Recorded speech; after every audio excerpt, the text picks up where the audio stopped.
فاسألوا أهل الذكر إن كنتم لا تعلمون.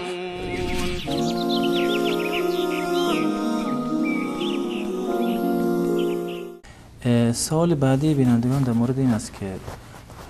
سوال یک کمی طولانی، خلاصش اینه که آیا پدر اجازه داره دخترش را با زور و اکراه به عقد کسی دیگه در بیاره در حالی که دختر راضی نیست؟ از نظر شرعی اون کسانی که باید رضایت بدند در باب ازدواج چند گروه هستند. یکی خود اون دامادی که برای خواستگاری اومده باید خودش یعنی بپذیرد این مطلب را و با رضایت خودش اقدام به دامادی بکند و همچنین دختری که به عنوان زن و همسر و شریک زندگی برگزیده می شود اون هم از نظر شرعی دقیقاً به اندازه یک پسر حق انتخاب دارد.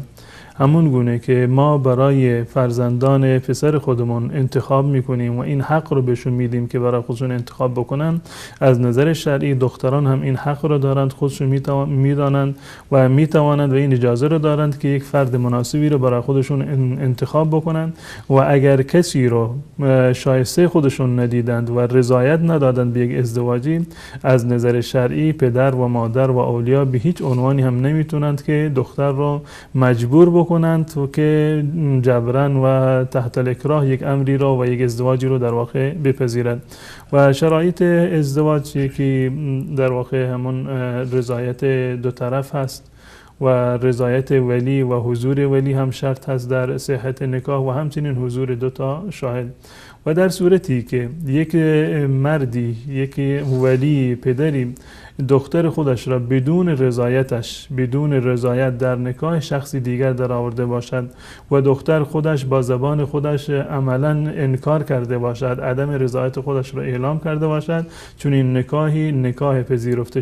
شده این نیست و یک گناهی را این پدر انجام داده. به روایات صریح هست از رسول الله صلی الله علیه و سلم که فرمودن لا تنکح البکر حتی تستأذن، و دختر باکره و دوشیزه نباید به ازدواج در آورده بشود مگر زمانی که از ایشون باید اجازه گرفته بشود، یعنی رضایت شرط هست، باید این